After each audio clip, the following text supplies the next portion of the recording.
might otherwise be infringing. Non-profit, educational, or personal use tips the balance in favor of fair use.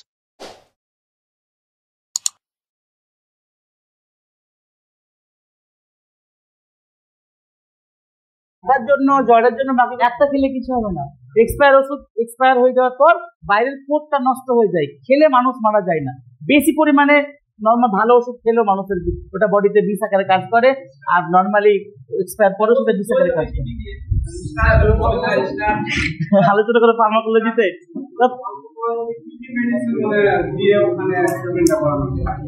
ওকে, যখনই কোনো patient বিষ খেয়েছে, আমি যদি এটা ফার্স্টে আলোচনা করব, যখনই কোনো পেশেন্ট বিষ খেয়েছে আমরা দ্রুত তাকে ইপেকাপ সিরাপ খাওয়াবো। ইপেকাপ সিরাপ কি করবে, তার বডির মধ্যে স্টোমাকের মধ্যে যা আছে সব বাইরে চলে আসবে, ঠিক আছে। আর পারলে আমরা এই রাইলস টিউব, যদি তোমরা দিতে পারবে না, এই রাইলস টিউব দিয়ে আমরা ভেতরে জল দেব, স্টোমাকের মধ্যে প্রচুর পরিমাণে জল পাঠাবো, দিয়ে সেটাকে ধুয়ে বাইরে বার করে নিয়ে আসার চেষ্টা করবো। এছাড়া আর কোনো ট্রিটমেন্ট নেই। হ্যাঁ, তুমি অ্যান্টিবায়োটিক দিতে পারো, অ্যান্টিবায়োটিক ইনজেকশন করে দিলে এতে করে ইনফেকশনটা কম পরিমাণে হয়, ইনফ্লামেশনটা কম পরিমাণে হয়, কিন্তু এগুলো অ্যাকচুয়াল ট্রিটমেন্ট নয়।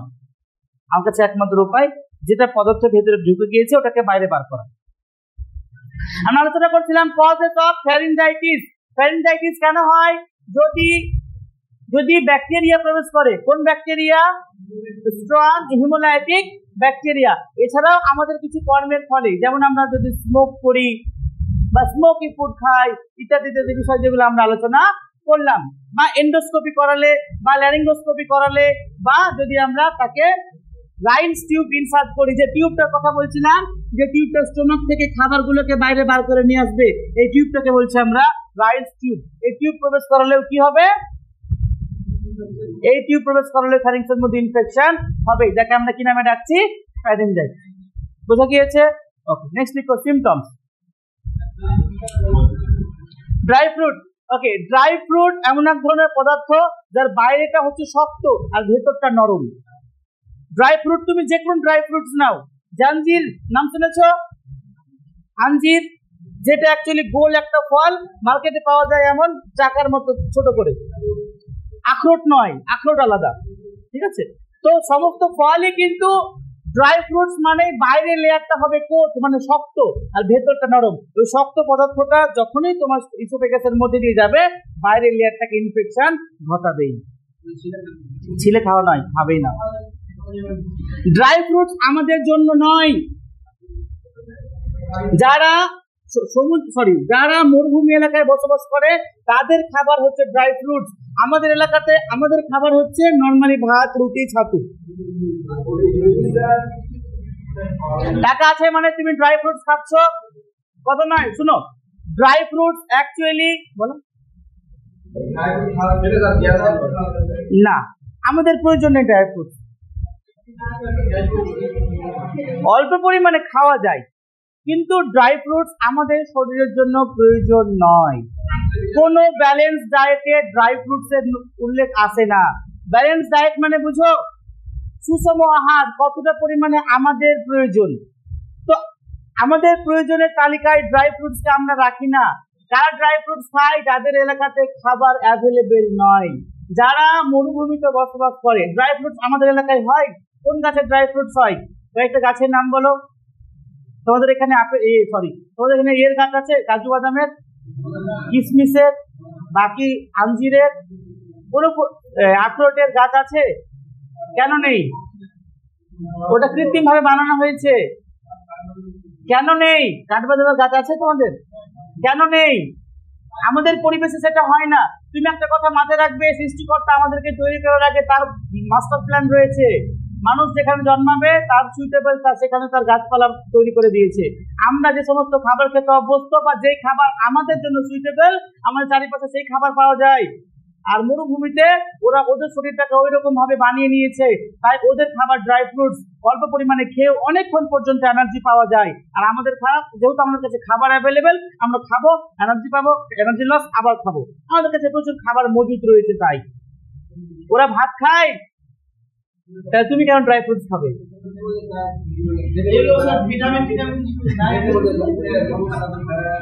আছে, এদের মধ্যে ভিটামিন রয়েছে, কিন্তু আমি নর্মালি খাবার থেকে যেটা পেয়ে যাব, অন্য আমাদের খাবার নয়, সেগুলো থেকে আমরা খাবো না। গ্রাইন্ড করে খাওয়া যায়, এটা থেকে আমরা ইমিডিয়েটলি এনার্জি পাই, দ্রুত এনার্জি পাই। আজকে আমাদের ইন্ডিয়ানদের, বিশেষ করে বাঙালিদের সব থেকে বেশি ডাইজেস্টিভ সিস্টেমের প্রবলেম। অন্যান্য জায়গা যাও, দেখবে ডাইজেস্টিভ সিস্টেমের তেমন প্রবলেম নেই, গ্যাস্ট্রিকের প্রবলেম, পেট ফুলে যাচ্ছে, ইত্যাদি ইত্যাদি প্রবলেম শুধুমাত্র বাঙালিদের। কেন? Food habits. সকালে চা খাওয়ার জন্য নয়। তুমি কি ভাবছো সব থেকে বেশি চা আমাদের পশ্চিমবঙ্গের লোকেরা খায়?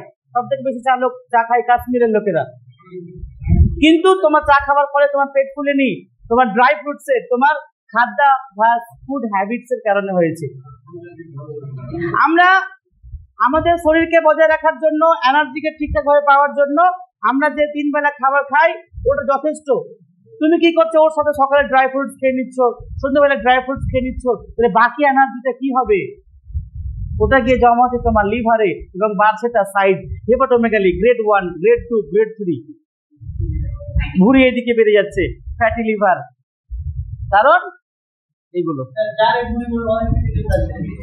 হ্যাঁ হ্যাঁ,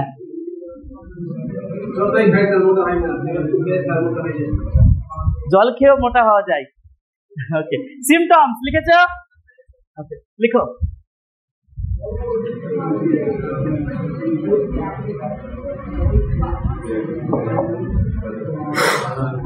হেমাপটাইসিস, sneezing, coughing,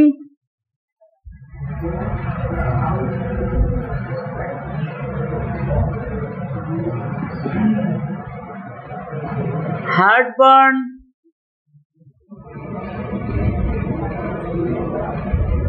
GERD,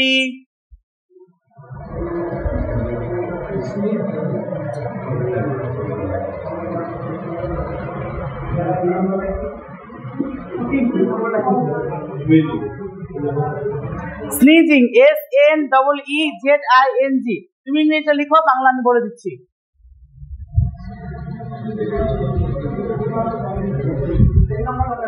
coughing, COUGHING, haemoptysis, sneezing, coughing, heartburn,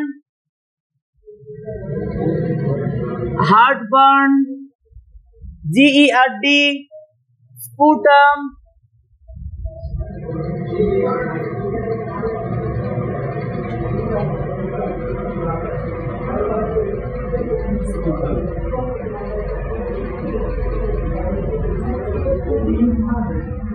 upper chest pain,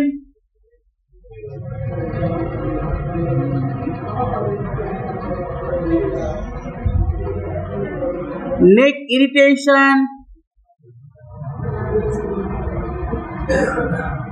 anorexia, ataxia, depression.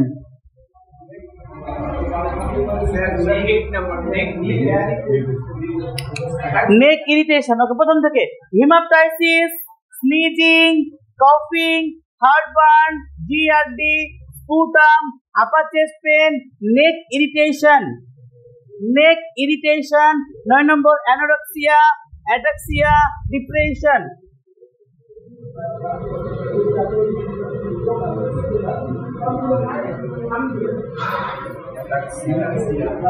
Ataxia, depression.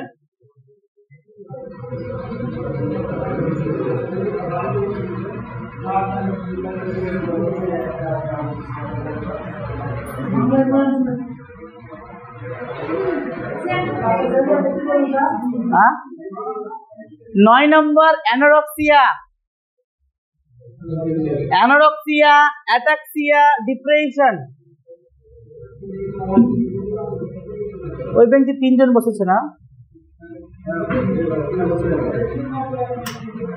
ওইখানে একজন বসা যাবে, ওই যে ওইখানে চলে যাও।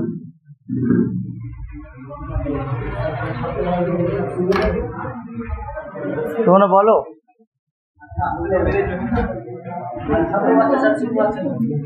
বলো, সবাই লেখা হয়েছে? সবাই লেখা হয়েছে? শুনো, যদি কোনো পেশেন্টের ফ্যারিঞ্জাইটিস হয় আমরা সিমটমস দেখতে পাবো। তার প্রথম সিমটম হেমাপটাইসিস। হেমাপটাইসিস মানে blood in sputum. Blood in sputum, যখন সে কাশি হবে এবং যে কফটা বাইরে বেরিয়ে আসবে সেই কফটাকে বলবো আমরা স্পুটাম। তার মধ্যে কি থাকবে? ব্লাড থাকবে। হেমাপটাইসিস, ব্লাড ইন স্পুটাম।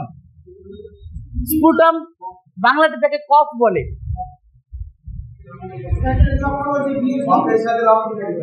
হ্যাঁ, কফের সাথে রক্ত থাকবে। যক্ষার ফলে একটা সিমটমস হচ্ছে রক্ত ওঠা। রক্ত ওঠা মানেই যক্ষা নয়, ঠিক আছে? আমাদের লাংসের অনেক রকম অনেক সমস্যাতে আমাদের স্পুটাম হয়, রক্ত বের হয়। তার মানে কি আমরা সবাইকে টিবি বলবো? যক্ষা মানে টিবি, সবাইকে টিবি বলবো না। টিবির একটা সিমটমস হচ্ছে ব্লাড ইন স্পুটাম। সবার সিমটমস জ্বর। জ্বর মানে করোনা। 2020 সালে সরকার এতভাবে তোমাদের কি বোঝানোর চেষ্টা করছিল জ্বর হলে করোনা নয়। তখন আমরা সবাই জ্বর হলে আমরা কি বলে মনে করতাম? করোনা। সরকার ইনফ্যাক্ট যখন তোমরা বুঝতে পারলে না, ফোন করলেও আগে প্রথমে তোমাকে শোনাতো জ্বর হলে করোনা নয়। ওটাই মানে জ্বর একটা সিমটমস করোনা। একই রকম ভাবে যদি কাশির সাথে রক্ত বের হয়, কফের সাথে রক্ত বের হয়, তার মানেই যক্ষা নয়, ওটা একটা যক্ষার সিমটমস। এটাও একটা ফ্যারিঞ্জাইটিসের সিমটমস। প্রথম সিমটমস কি? হেমাপটাইটিস, ব্লাড ইন স্পুটাম। লিখেছো? 2 নম্বর স্নিজিং মানে হাঁচি পড়া। স্নিজিং মানে হাঁচি পড়া। কফিং মানে কাশি হওয়া। কফিং মানে কাশি হওয়া। হার্টবার্ন, বুক জ্বালা করা। হার্টবার্ন, বুক জ্বালা করা। বাংলায় লিখে নাও, হার্টবার্ন, বুক জ্বালা করা।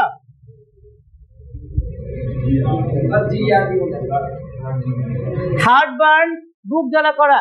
জিআরডি ফুল ফর্মটা লিখে রাখো, gastro oesophageal reflex disorder. GERD, gastro oesophageal reflex disorder. GERD. Gastro, GASTRO, gastro oesophageal, ESOPHAGEAL, gastro oesophageal reflex, REFLEX, gastro oesophageal reflex disorder. GERD। GERD মানে ওকে ফুল ফর্ম ওটা। GERD কাকে বলে?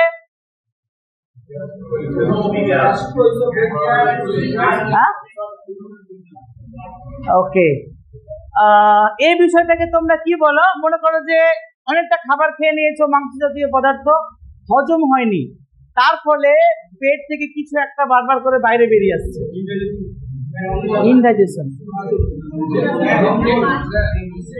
একে আমরা জিইআরডি বলি, অম্বল। ওকে, যাই হোক, ওই বিষয়টাকে জিইআরডি বলা হয়। অনেক সময় এর ফলে জিভটা টক টক হয়ে যায়, মনে হচ্ছে যে অস্বস্তি একটা বোধ তৈরি হয়। এই বিষয়টাকে, কমপ্লিট বিষয়টাকে বলি আমরা জিইআরডি, গ্যাস্ট্রোইসোফেজিয়াল রিফ্লেক্স ডিসঅর্ডার। ওকে, এরপরে 6 নম্বর হচ্ছে স্পুটাম, কফ তৈরি হবে, আপার চেস্ট পেন, উপর বুকের উপর পাশটা, এই জায়গাটা ব্যথা করবে, আর নেক ইরিটেশন, গলার এই জায়গাটা সবসময় অস্বস্তি বোধ হবে, যেরকম ব্যথা করছে, অস্বস্তি লাগছে, এরকম একটা সিচুয়েশন হবে, নেক ইরিটেশন। এছাড়াও 9 নম্বর অ্যানোরেক্সিয়া, খেতে ইচ্ছে না করা, লস অফ অ্যাপেটাইট। অ্যানোরেক্সিয়া, খেতে ইচ্ছে না করা, লস অফ অ্যাপেটাইট, খিদা মন্দতা, লস অফ অ্যাপেটাইট। 7 নম্বরটা হচ্ছে আপার চেস্ট পেন, মানে বুকের উপর পর্শনটা ব্যথা করবে, সামনেরটা। নেক ইরিটেশন, গলাটা অস্বস্তি করবে। অ্যানোরেক্সিয়া, খেতে ইচ্ছে না করা, লস অফ অ্যাপেটাইট। অ্যাটাক্সিয়া, কথা বলতে ইচ্ছে না করা, কথা বলতে ইচ্ছে না করা। ওর গলাতে এমন এক ধরনের ইরিটেশন তৈরি হবে যে ও কথা বলতে পারবে কিন্তু ইচ্ছে করবে না কথা বলতে। Ataxia, loss of appetite. অ্যানাক্সিয়া, ataxia, loss or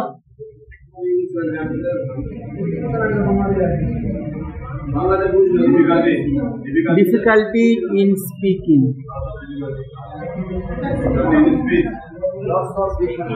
loss or difficulty in speaking, ataxia. বাংলায় কথা বলতে সমস্যা হওয়া,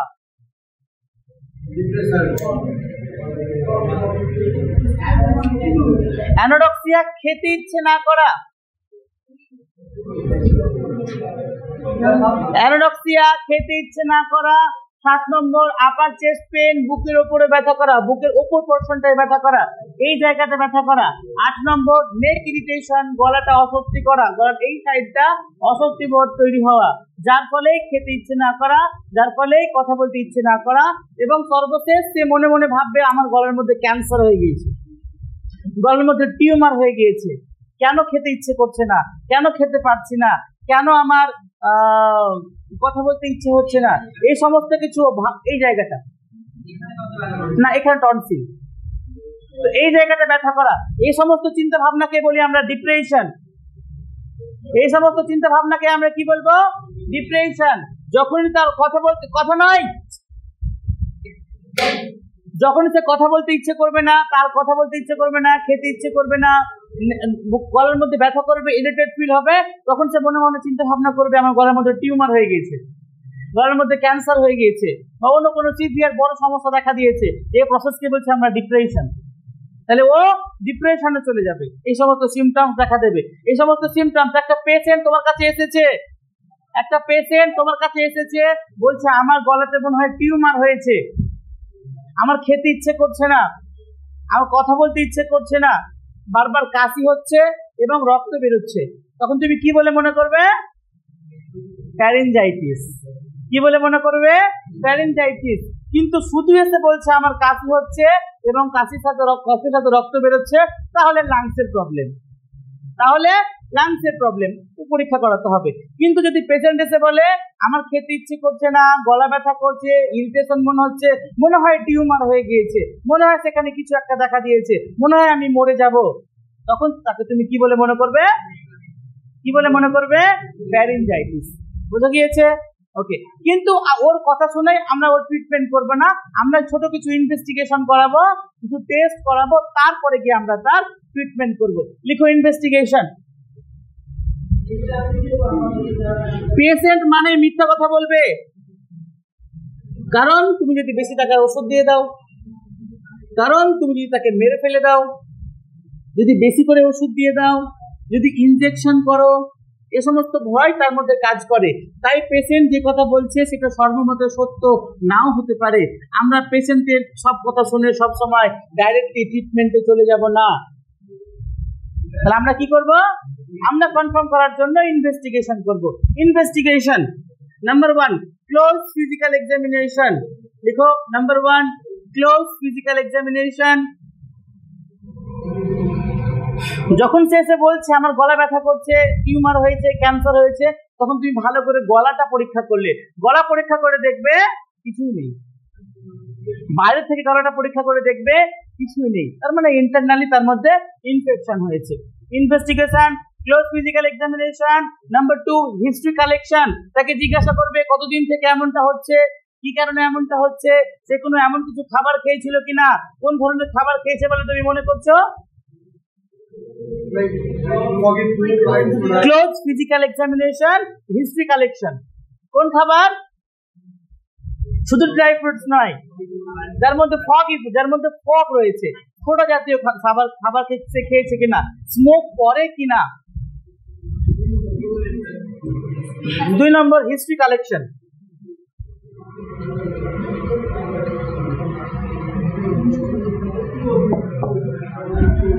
শুনো, তুমি তার পরীক্ষা করলে এবং তাকে মানে তার ফিজিক্যাল এক্সামিনেশন করলে এবং তার হিস্ট্রি কালেকশন করার পর তুমি যখন তাকে ওষুধ দেবে, ও মনে মনে ভাববে ও তো কিছু দেখলোই না, ঠিকঠাক করে পরীক্ষা করলোই না, আমার টিউমার ও কি করে ধরা পড়বে।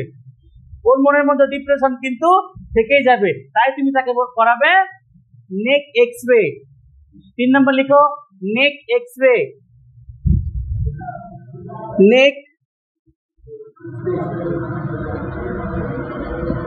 एक्सरे। তবে আমরা বলতে পারি নেক এক্সরেতে কিছু ধরা পড়বে না। তো এক্সরেটা কেন করালাম? পেশেন্টের স্যাটিসফ্যাকশনের জন্য। আমরা মেইনলি করাবো blood and sputum test. Blood test ওর আন্ডারে সিবিসি,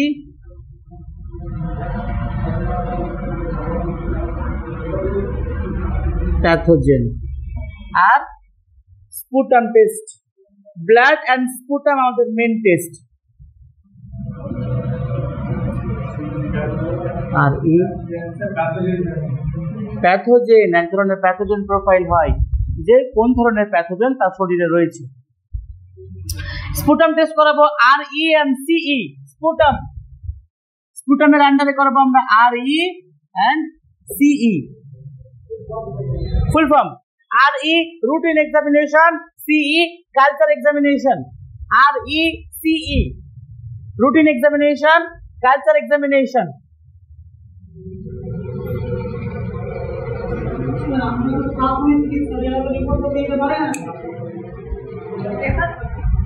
প্রাথমিক চিকিৎসকের যে কটা অসুখ রয়েছে ওটা আমরা 3 সপ্তাহ শেষ করে তোমাদের ছুটি দিয়ে দিব,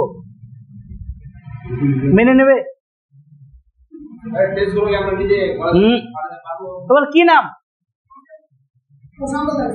ওকে, কতটা পড়াশোনা করেছো? cos 90 কোথায় কাজে লাগিয়েছো? cos 90 ক্লাস 10 এ পড়েছিলাম ফর্মুলা। হ্যাঁ, কোথায় কাজে লাগিয়েছো? কোথায় কাজে লাগিয়েছো বলো? তোমার ব্যবহারিক জীবনে কোনো কাজে লেগেছে? পড়েছিলে? cos 90 পড়োনি? তো কাজে কোথায় লাগিয়েছো? তাহলে কেন কাজে পড়েছো?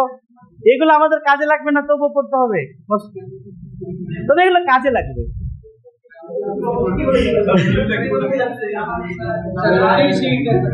যদি আমরা ইঞ্জিনিয়ারিং করতাম তাহলে কাজে লাগতো, যদি আমরা হায়ার স্টাডি করতাম তাহলে কাজে লাগতো, কিন্তু এগুলো আমাদের কাজে লাগবে। আমরা প্রাথমিক চিকিৎসক। তুমি যদি কোনো শোনো, কেউ তোমার কাছে এসেছে সি রুটিন এক্সামিনেশন, কালচার এক্সামিনেশন, কেউ তোমার কাছে এসেছে এই প্রবলেম নিয়ে, তুমি তাকে কিছু টেস্ট করা, তুমি তাকে ওষুধ দিলে, ওষুধ দেওয়ার পর তুমি বললে আপনাকে কিছু টেস্ট করাতে হবে, তোমার কথা বিশ্বাস করলো না, টেস্ট করাবো না, আমি চলে যাব। ঠিক আছে, অন্য ডাক্তার দেখাবে, অন্য ডাক্তার দেখানোর কাছে গিয়ে ও সেম টেস্ট করতে বলবে। ওকে 300 টাকা ভিজিট দিয়ে দেখিয়েছিল, তোমার কাছে ফ্রিতে দেখিয়েছিল, ও তখন মনে মনে ভাববে গ্রামের কালোই বলেছিল টেস্ট করাতে, তাহলে ও জানে ওর কাছে ফাল থেকে দেখাতে আসলাম, একই ওষুধ দিলে একই টেস্ট করতে বললো, ওর কাছে করে নিতাম। এর ফলে তোমার কি বাড়বে? তোমার প্রতি বিশ্বাস বাড়বে, তোমার প্রতি কনফিডেন্ট বাড়বে, ট্রিটমেন্ট কনফিডেন্ট, তোমার দাম বেড়ে যাবে। বুঝতে পারলে আমি কি বলেছি? ইনভেস্টিগেশন আলোচনা করছিলাম। Investigation, close physical examination, history collection, neck X ray, ব্লাডের আন্ডারে সিবিসি এন্ড প্যাথোজেন, স্পুটামের আন্ডারে RE এন্ড CE, ব্লাডের আন্ডারে আমরা RE routine examination, RE routine examination, CE culture examination, routine examination, culture examination. এই রুটিন এক্সামিনেশন এবং কালচার এক্সামিনেশনের মধ্যে আমরা কি দেখতে পাবো? হিমোলাইটিক ব্যাকটেরিয়া রয়েছে, হিমোলাইটিক ব্যাকটেরিয়া। ব্লাডের প্যাথোজেনের আন্ডারে আমরা কি দেখতে পাবো? হিমোলাইটিক ব্যাকটেরিয়া রয়েছে, আর হিমোলাইটিক ব্যাকটেরিয়া রয়েছে মানেই তাকে আমরা কি বলে মনে করব? ফ্যারিনজাইটিস।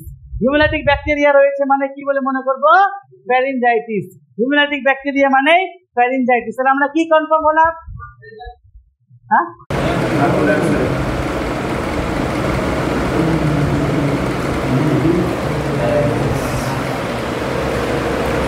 ওকে। ফ্যারিংসের পরবর্তী পার্ট হচ্ছে ল্যারিংস। এইটাকে আমরা বলেছিলাম ফ্যারিংস, আর তার নিচেরটাকে বলছি আমরা ল্যারিংস। সেম ফ্যারিংস যাহা, তার পরের পার্টটাকে বলি আমরা ল্যারিংস। ল্যারিংসও হলো মাস্কুলার অর্গান। ল্যারিংসও খাবারকে ফ্যারিংস থেকে ইসোফেগাসের মধ্যে পৌঁছে দেয়। ল্যারিংসও অক্সিজেন প্রবেশ করায় এবং কার্বন ডাইঅক্সাইড বাইরে বার করে। বোঝা গিয়েছে? Same as ফ্যারিংস। এবং এখানে যে অসুখটা হয় তাকে বলি আমরা ল্যারিনজাইটিস। ফ্যারিংসে যে অসুখ হয় তাকে বলি আমরা ফ্যারিনজাইটিস, আর ল্যারিংসে যে অসুখ হয় তাকে বলি আমরা ল্যারিনজাইটিস। ফ্যারিংসের জন্য আমরা যে ট্রিটমেন্ট ব্যবহার করেছিলাম, ল্যারিংসের জন্য আমরা সেই সেম ট্রিটমেন্ট ব্যবহার করব। একই অর্গান, একই কারণ, একই সিমটমস, একই ম্যানেজমেন্ট, সেম অ্যাজ ফ্যারিনজাইটিস। কেন? ফ্যারিংস আর ল্যারিংস দুটো সেম পার্ট, শুধু যে ওপরেরটা মাউথের সাথে যুক্ত হয়ে আছে ওই পার্টটাকে বলছি আমরা ফ্যারিংস, নিচে যেটা স্টোমাকের ইসোফেগাসের সাথে যুক্ত হয়ে আছে তাকে বলছি আমরা ল্যারিংস। সিমটমসও সেম হবে। হ্যাঁ, ওটা এপিগ্লটিসের ইনফেকশন, গ্লসাইটিস, সরি এপিগ্লসাইটিস, ওটা এপিগ্লটিসের ইনফেকশন। মানে তুমি কিন্তু ল্যারিংস মানে তুমি ভোকাল কর্ড ভাববে না, অনেকে ল্যারিংসকে ভয়েস বক্স বলে, কমপ্লিটলি এটা ঠিক নয়। এই ল্যারিংসের পরবর্তী পার্ট, এইখানে একটা অর্গান রয়েছে, একে বলে এপিগ্লটিস।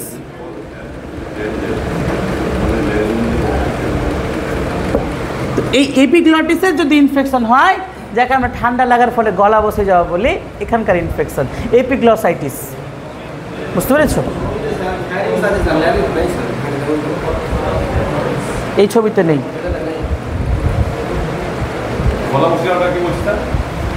এপিগ্লসাইটিস। ওকে, শুনো তাহলে, ওটা আমরা রেসপিরেটরি সিস্টেম আলোচনা করব। তাহলে ফ্যারিনজাইটিস কত নয়, ফ্যারিংস এবং ল্যারিংস সেম পার্ট। ওপরকার পার্টটাকে বলছি আমরা ফ্যারিংস, নিচেরটাকে বলছি আমরা ল্যারিংস। ফ্যারিংস যুক্ত হয়ে থাকে স্টোমাক আর ল্যারিংসের সাথে, আর ল্যারিংস যুক্ত হয়ে থাকে ফ্যারিংস আর ইসোফেগাসের সাথে। ইটস অ্যান কন্টিনিউয়েশন, দুটোই একই পার্ট, দুটোই একই পার্ট। ছোটো পার্টকে আলাদা আলাদা করে নামে বলা হচ্ছে, অসুখটাকে আলাদা আলাদা করে নামে বলা হয়, বাট প্রায় সেমই। ইনফেকশনটা যদি একটু ওপরের দিকে হয় তাহলে ল্যারিনজাইটিস, আর নিচে ফ্যারিনজাইটিস, আর নিচের দিকে হলে ল্যারিনজাইটিস। সেম। টনসিলটা এইখানে হয়, এইখানে না, টনসিল আলাদা জায়গায়। খাদ্যনালী বা গ্রাসনালী,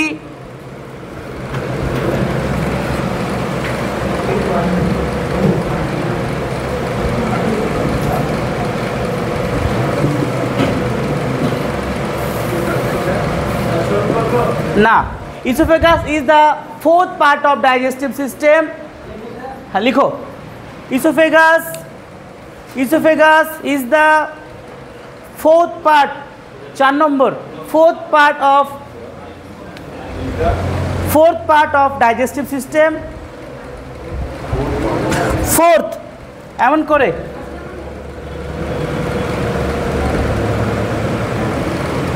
fourth parts of digestive system, fourth part of digestive system, which located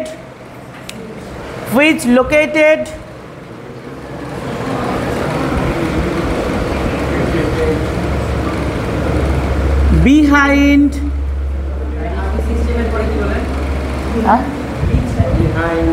system, which located behind and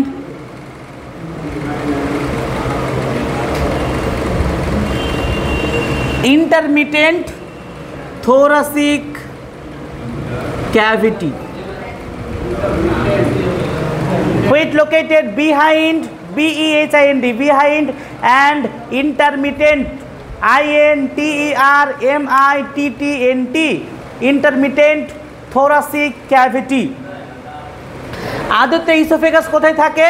thoracic ক্যাভিটির মধ্যে থাকে। ওই যে থোরাসিক ক্যাভিটি যা সামনের দিকে লাংস এবং হার্ট থাকে, তার ভেতর দিক দিয়ে যায়, তার ইন্টারমিটেন্ট মানে ভেতর দিক দিয়ে যায়, ভেতর দিয়ে যায় হচ্ছে আমাদের ইসোফেগাস। ওপরে মুখের সাথে যুক্ত হয়ে থাকে, আর নিচে থোরাসিক ক্যাভিটিকে ভেদ করে যায় কোথায়? অ্যাবডোমেনে। ওকে, এই লেখা হয়েছে সবার? এই থোরাসিক ক্যাভিটি,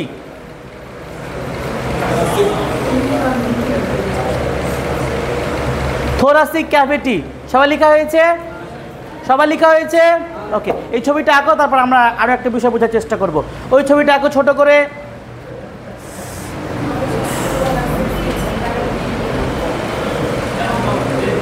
আঁকো আঁকো।